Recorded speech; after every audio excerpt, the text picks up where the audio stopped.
And welcome back to the channel. Nag, not a garage.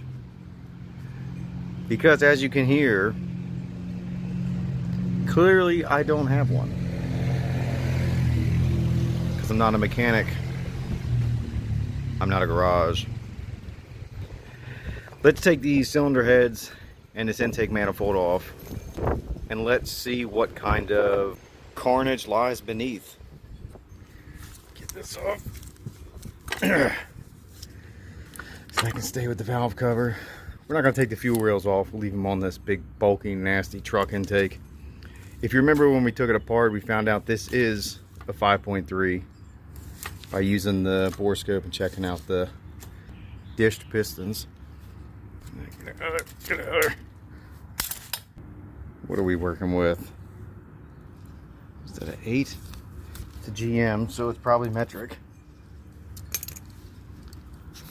It's been a while since I worked on the LS. Yep, it's 8. No power tools on this channel. We don't have that luxury.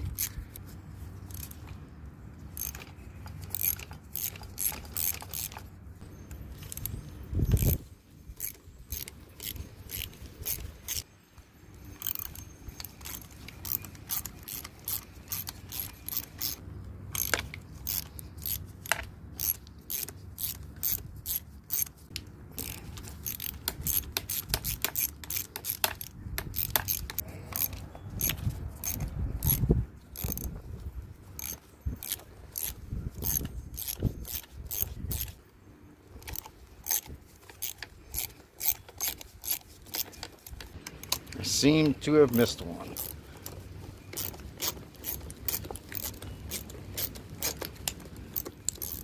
It's going to save the water pump bolts, but the one has so much gooped RTV in it that it's stuck in the pump, and a set of water pump bolts are relatively cheap, so I think I'd rather just buy new ones.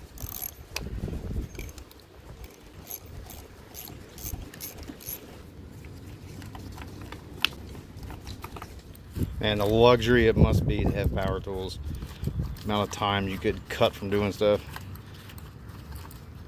Just trying to finish unscrewing all these. Is she gonna pop right off? Oh yeah.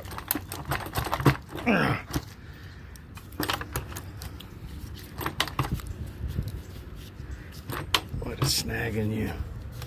Yeah.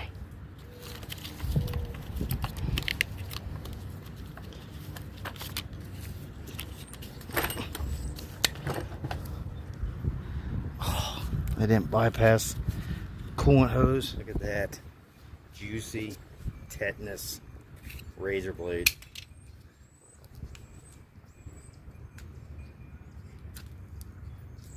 Screwdriver go. There we go. Let's put the tetanus back in its holder, hypothetically speaking. Clean up tools as I go. Alright. Big hunky piece of shit. Get off here.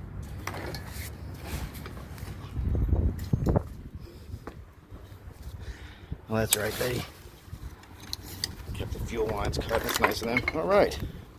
Off we go. Before we look at the engine.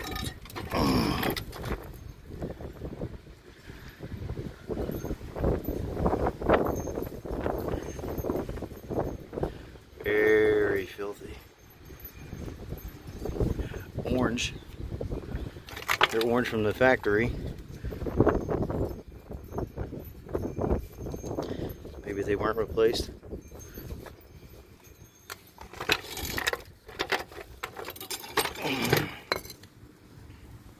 Let's take a look at the engine. Lots of garbage, lots of trash.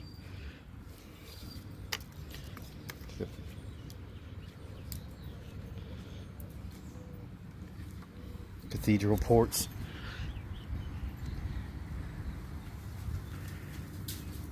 Man, I'm going to be digging for these head bolts. Look at the amount of gunk there. I can get that one when I get the crossover steam pipe out the way, but look at the amount of gunk in between the ports. Yes. Here's a random bolt, which probably went to a coil pack. There's plastic down on this one. I don't know if you can see it. Plastic clip. I may have did that when I took the intake off. You can see down in the valves. I don't know that you can. Can I turn on the flashlight on this thing? Will that help? Let's start over here. That's the plastic clip that fell down on there. This is cylinder. This was cylinder 2, excuse me. This is cylinder 4. You see down there? Probably not. Cylinder 6. Cylinder 8. Now let's go to cylinder 1. Cylinder 3. Just can't see it. Okay, I can see it now. Cylinder 5. And cylinder 7. I can't see it yet. There it is, I can see it though. Well, I guess I can try and clean off this gunk to get to these head bolts. The 10 millimeters along the valley. Maybe we should check knock sensors. Nope, not going to try that because I know what happens. Get the steam pipe off first. Good God, what am I tightening? Whoops, that's a mistake. They're 10 millimeters, pretty much everything is. It's a GM. God bless them. You can't tell if I'm watching the ratchet or the phone. That's what happens when you have quality equipment. Trying to make a YouTube video. Look, I get it. People say, oh, don't LS swap it. I guess that's the big trend now. That's cool to say, don't LS swap it. Look, okay, to have something durable, reliable, a little bit better on gas. If you go back on YouTube, I am only one of 2 people who ever did it. It's me and Bruce from Hawks, who did the Camaro. We're not going to get into that. I have my own opinion about Hawks.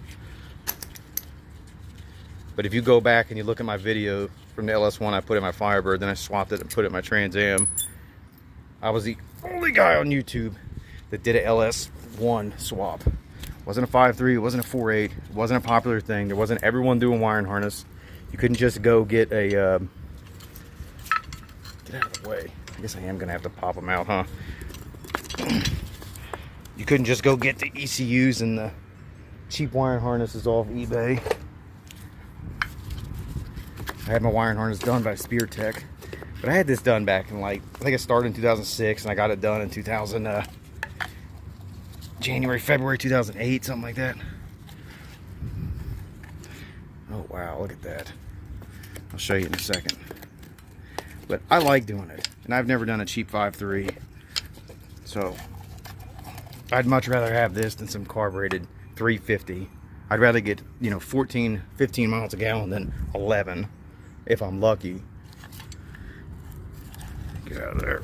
I'm gonna need both hands. Remember how I said that I wasn't gonna take the knock sensors out because I know what's gonna happen? Well, it happened. They are busted. And this one is rusted. Playing Dr. Seuss and rhyming in here, huh? Yeah, ha! Show you how deep it's caked in there.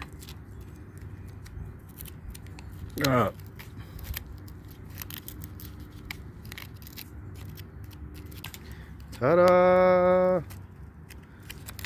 10mm bolt. For everyone to now to be on the trend to not like LS swaps, it's getting ridiculous. Like, I agree that, you know, you could have something easier with a carburetor and you can drive it no problem and be on the road, but it's really not that much money. How cheap the prices are now to get an ECU done and a cheapo wiring harness. Anyone can do it. Which anyone can do a simple engine swap. Anyone can, Jesus, can get the carburetor done. When I originally did the LS1 in the Firebird, then I swapped it into the Trans Am. I was the only guy on YouTube that had it done. That was in 2007 or something like that, 2008. And I didn't even film it all. I should have been filming all the stuff I've done. But learning from my mistakes, I guess. And it's windy, because we don't have a garage.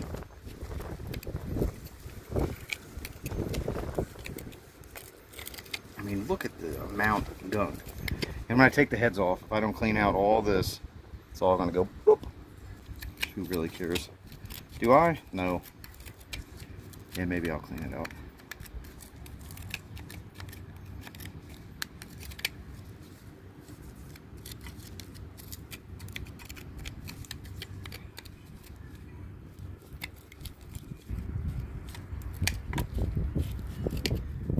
Okay, I got it cleared so I can access the 10mm the best I can. And then the wind comes and just screws up all the progress. If you're asking yourself, why do I have two different color gloves on? You know, maybe it's because I felt like being Michael Jackson today, okay? Thou shall not judge, except on this mother.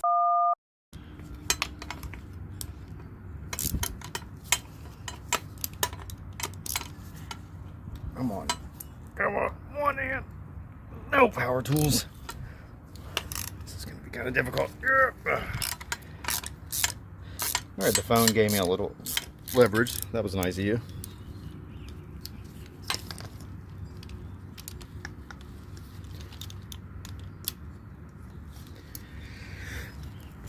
Thank you again. See? Everyone's helping.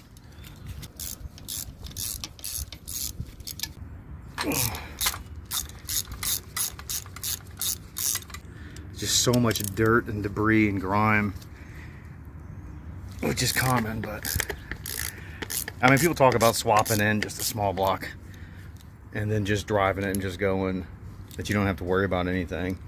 But you know, that could be the same said for one of these at the junkyard, 4.8 or 5.3. You could pretty much just take a gamble and just drop it in and go.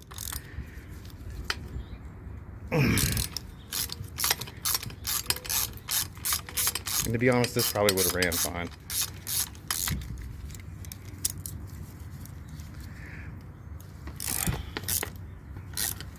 I don't want any oil burning.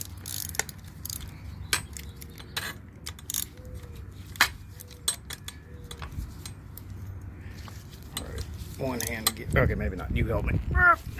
Thank you. Start zipping these out. I didn't even do that one.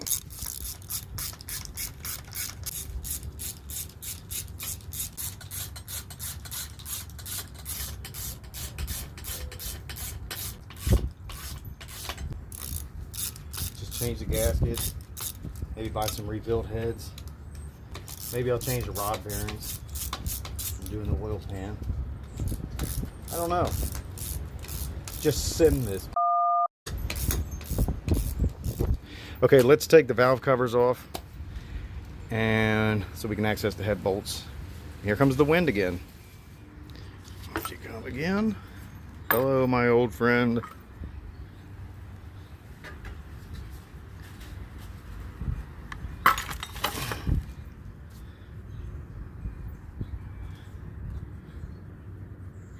So far everything on this is a 10 or an 8 or a 15.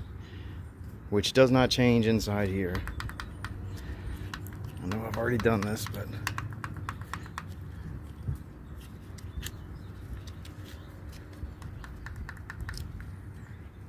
good thing about LS engines is their pedestal mounts.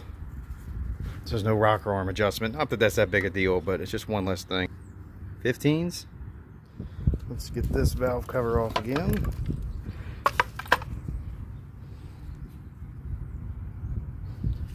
I know I've already done this.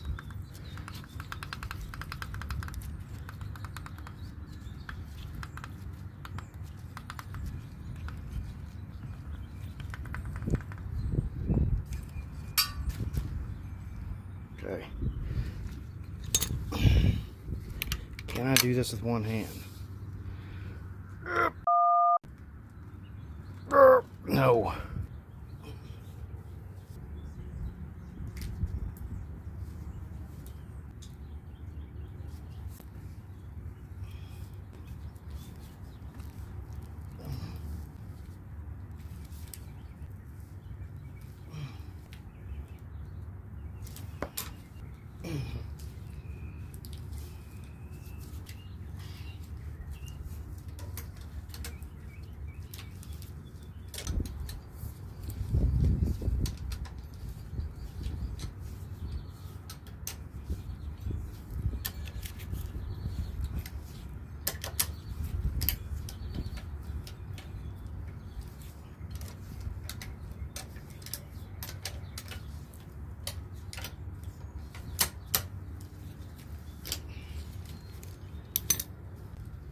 Now that I've made that difficult enough on me, let's remove the rocker arms.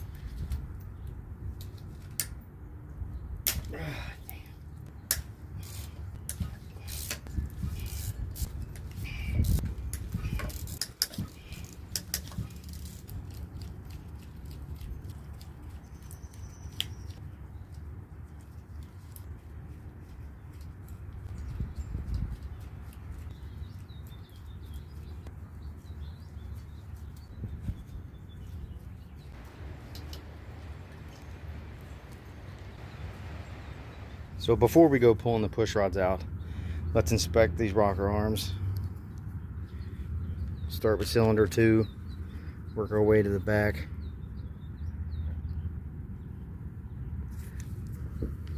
I'm looking for more of a brushed finish.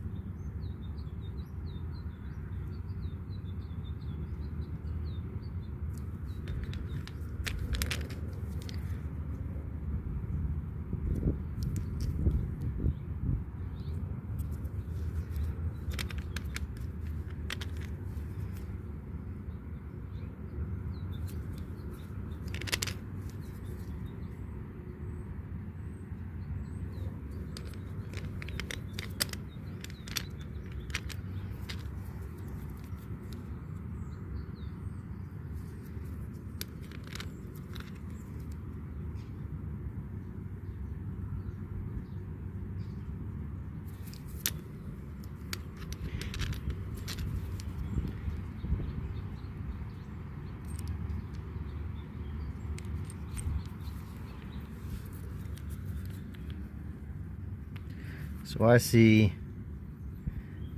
definite, if you put them side by side, you can see the difference in the cups for the push rods.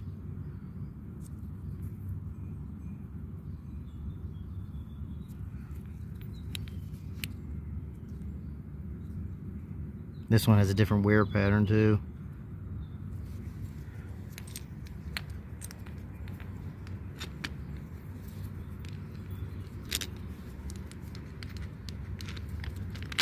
So is that an oiling problem? Yes, probably. Let's pull our push rods out.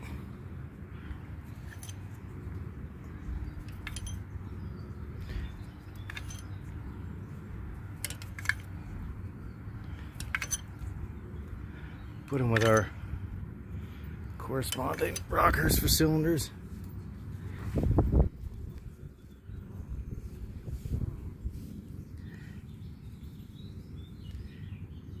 Okay, so there's no gunk on them.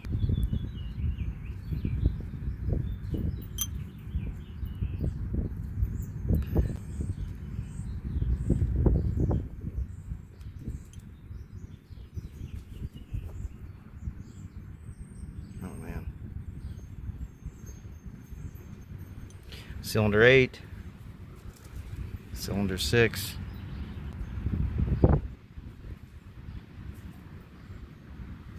See the difference? See the difference in the push rods? Let me move them around.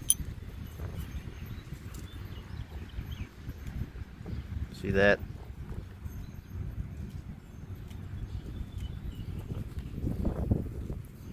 That matches the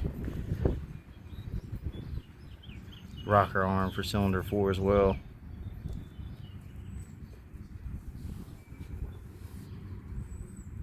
So we got 8, we got 6, we got 4. Here's 2. Real shiny finish.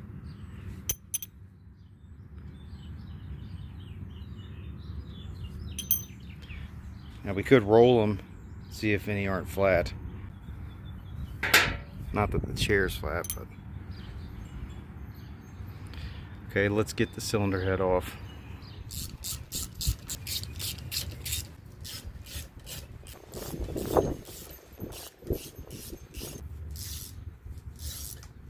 You hear a little bit of the compression kicking out.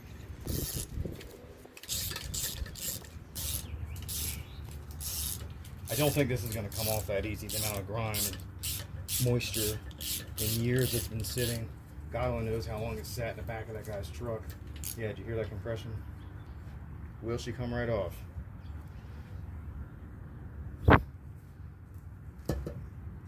Yes, it did.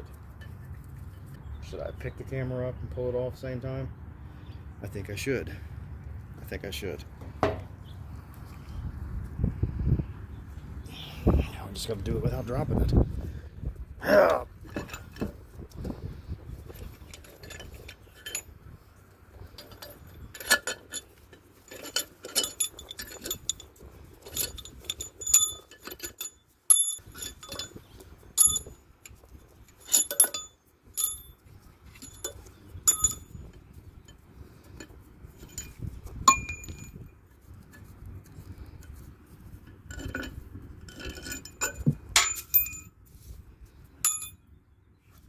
Take 4.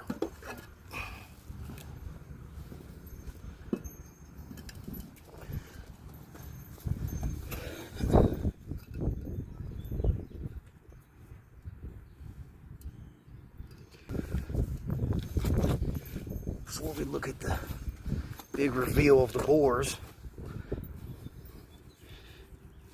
this is the right side, passenger side. Front. So here, let's see. This is what I'm worried about on cylinder 2. Let's see what the piston looks like. 2, 4, 6, 8.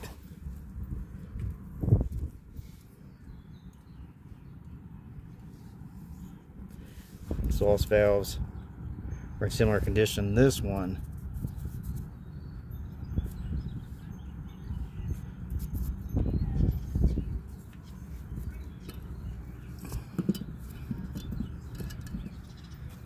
let's go look at the bores. Let's look down on the cylinders.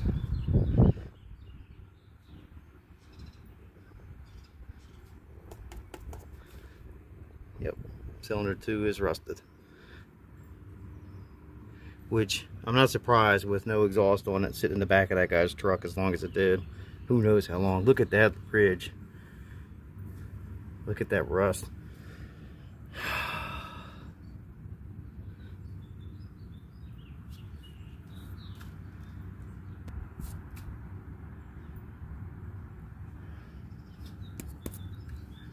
Carbon, lots of junk down in there. That may be from taking the cylinder head off, but the biggest, cylinder 8.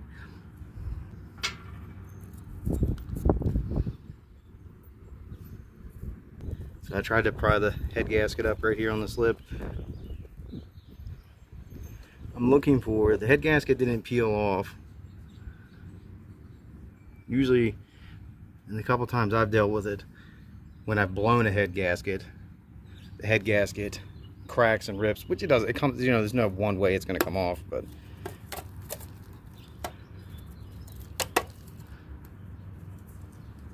come over there.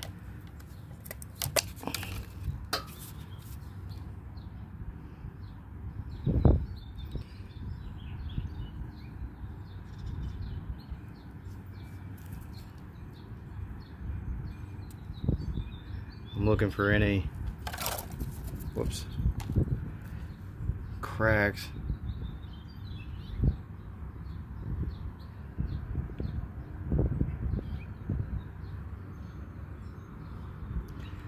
You know, I don't see anything that's sticking out. Oh, wait a minute. No, never mind. I don't see anything that's really sticking out.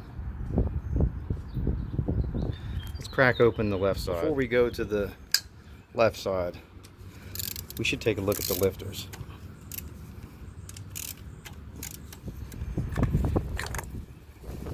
A lot of dirt out of them.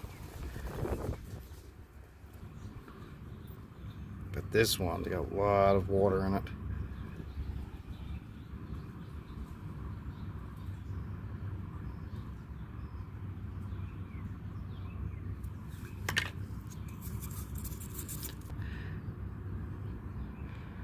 So no signs of coolant in the oil. So lifter trays. Let's get all that dirt out of there. There's an old trick one guy taught me to drill holes. He used to build these engines. He taught me this about 15 years ago. He said he would drill several holes in these, in the bottom. At least one more in each corner. That way oil would flow better. To me, I'm thinking that just takes oil from being stuck for the push rod cups, but he's the mechanic, he would know. Let's pull one out. Boy, oh boy, I am fighting with these lifters. So far, the couple that did come out, except for all the debris I've knocked down in them, do seem fine. They roll very easy. There's no damage or play on them. Maybe except where I use pliers to pull them out. There's markings of that. Rollers seem fine. So this one I just destroyed trying to get out from cylinder 4. So the cups broke, the springs out, whatever. But I've got all the rest out. The trick I used to get them out when they were stuck, the easiest method I did was I pulled them up as far as I could, and then when they got stuck on the ridge and they wouldn't come out or debris was in the way or whatever, I took my water displacement on the 40th try and I just sprayed it around each lifter, popped them back down in, and then I grabbed them with the pliers and twisted them and pulled them up and down and stroked it, and then eventually they all came out. Okay, now that we've got all the lifters out, none are damaged, all look the same, all the rollers are working great shape. Like when we took the bore scope and went down in the cylinders, cylinder 2 was the one that scared me, and it still does. And it's the same thing for cylinder 2 on the cylinder head. That's my new sweet ride.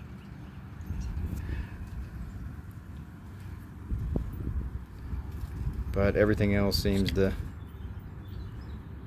look the same. Who knows? Maybe I could have just drove this thing, but make my life difficult. Okay, now finally, let's go to the left side.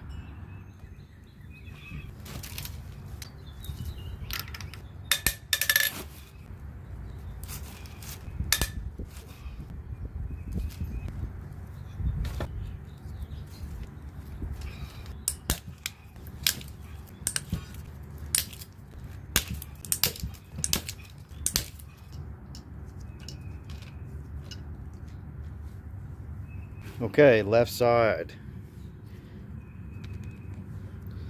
Let's start with cylinder 1.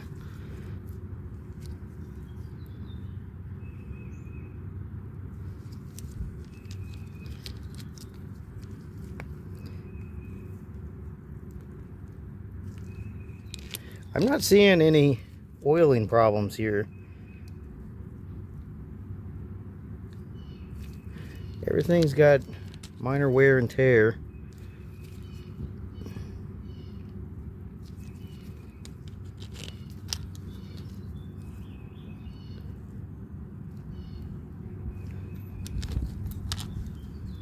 think cylinder 2 was the downfall of this engine. Alright, and cylinder 7.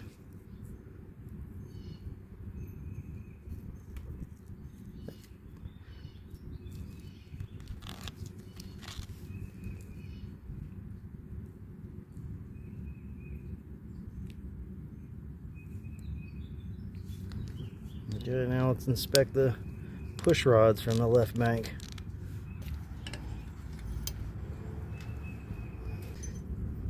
This is cylinder 1.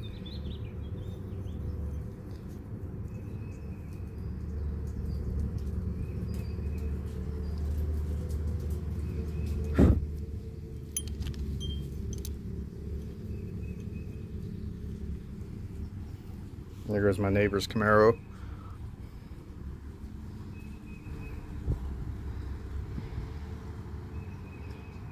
Cute little V6.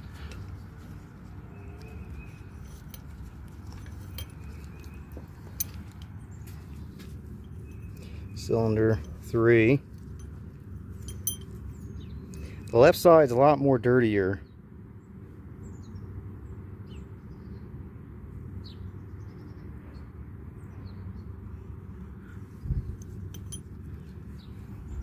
Than the right side so far.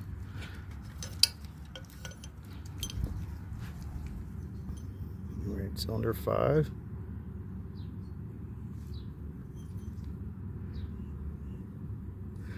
Normal wear, normal oil buildup. Switch them. Cylinder 7. Focus. Cylinder 7. This is the lifter side, obviously. Okay, what's behind door number 2? Oh, comes right off.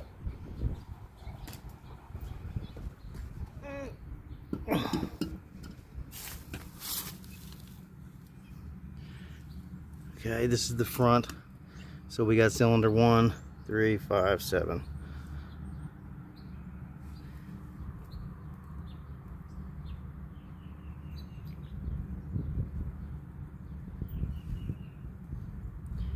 This exhaust valve's a little bit cleaner.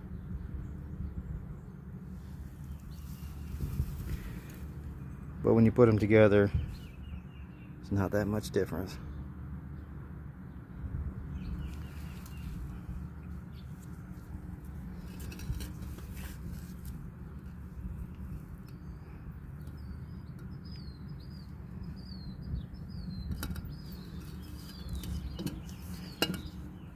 Go take a look at the bores.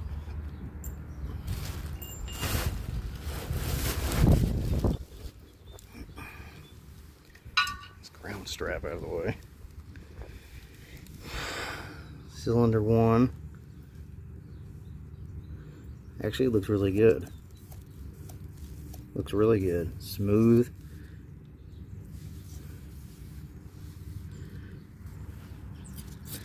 No carbon on here, no big deal. Very smooth. Cylinder 5.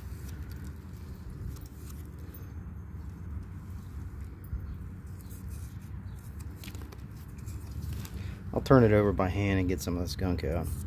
Cylinder 7's up. Now we can look at the head gasket.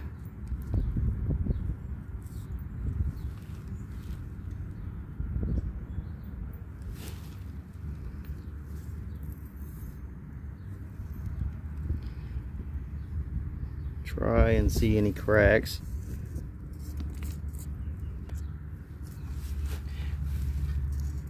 It's where the coolant was coming out when I had the cylinder head bolts cracked loose.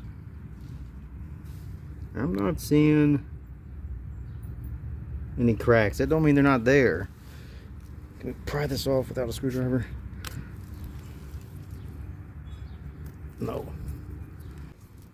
There's no signs of the gasket being loose or cracked or broke. The fact that both sides bled off compression when I undid the head bolts is a good sign. tab. I'd like to get it off without cracking it. Oh, there it went. I just cracked it. I'd like to get it off with as minimum damage as possible so we can see if there is any I missed.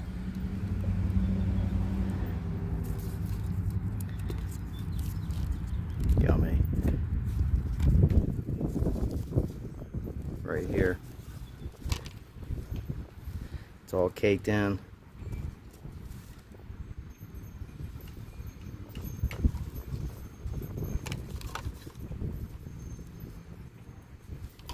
So coolant.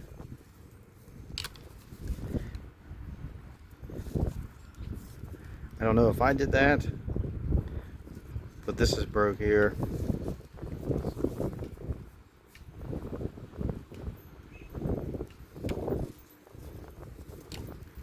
So if it leaked coolant through there, it came through the exhaust, which these pistons would be white and clean, and they're not. This is a lot of carbon.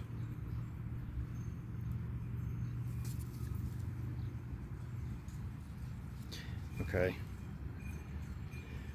Yeah.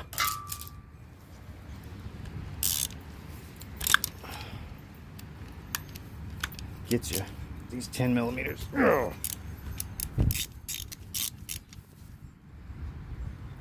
Well, I'm getting my phone covered in all kinds of oil.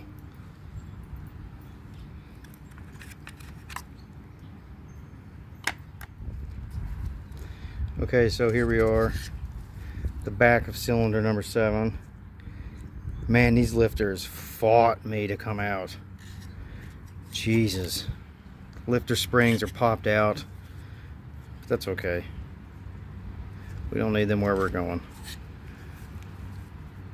I'm gonna buy some cheap lifters anyways. All roll really nice. In fair shape. To be fair, they're all in really good shape. I mean, I dropped them into dirt and everything, but you know, I mean, they all roll nice. None are weak. None are stuck. None are collapsed. Oh, see, there goes the top. That's another one I lost a spring to, pulling it out with pliers. Oh, there goes another top. I'm telling you, they fought me coming out of this thing.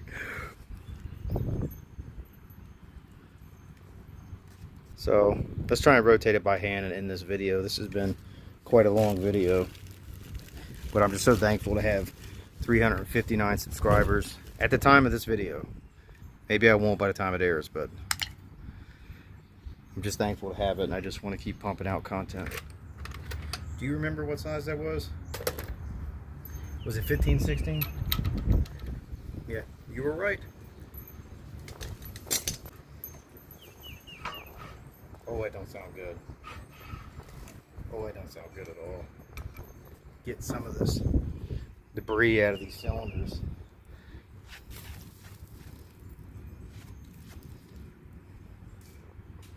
See if I can turn some more by hand. It don't sound good. Send it. Maybe we'll plan on doing the cheapest budget rebuild possible. Now, did a connecting rod just snap? Sounded like it was something on the flex plate.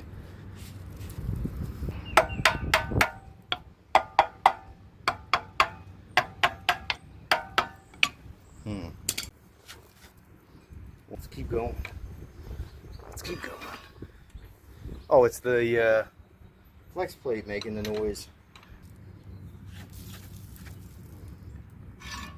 So if this engine is good, if it isn't blown up and have busted connecting rods, what I'll do is I'll take my ball hone, soak it, and go down each cylinder with the piston still in the bores, the way you're not supposed to do it, just to get all this cleaned up. And then of course we'll buy the cheapest gasket set there is, so spend about $100. Then we'll get some lifters and push rods,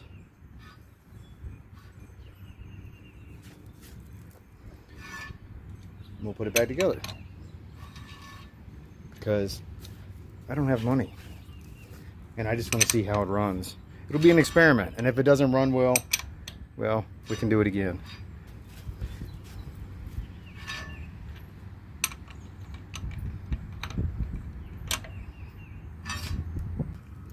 Why buy rags when you can just use old socks?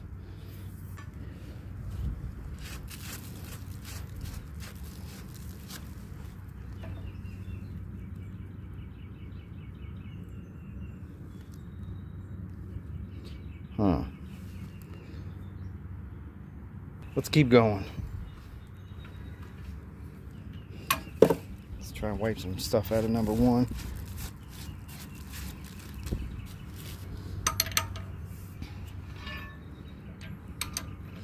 All right, who's coming up next? Now we go for 7, which does not look that healthy.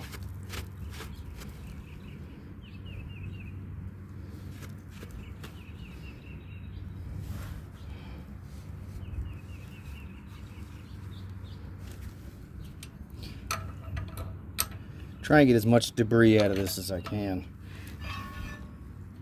God, look at that rust. Would you just look at it?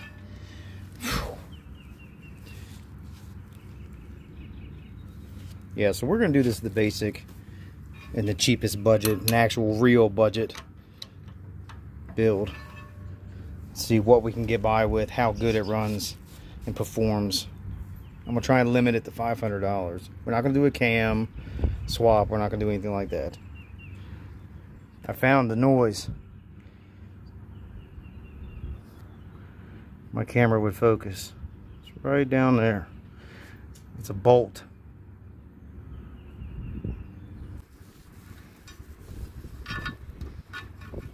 Hear it though.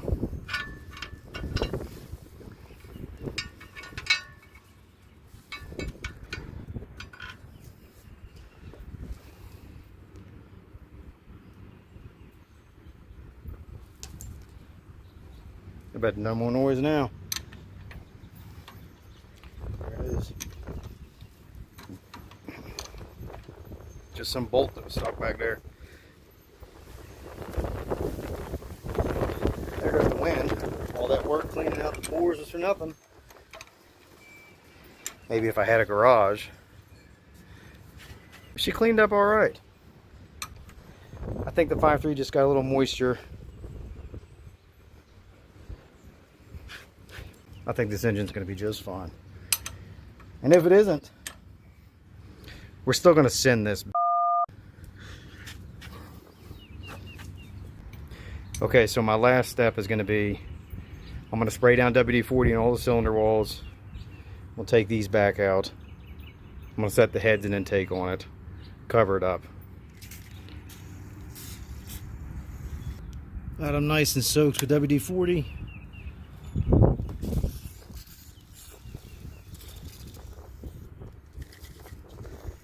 Very thankful to have over 350 subscribers. I guess that'll do it for this time on NAG. Not a garage. I'm gonna go ahead and take these head bolts out. Put the cylinder heads back on. Set the intake on it. Cover it up until the next time. Please subscribe. And thanks for watching my junk.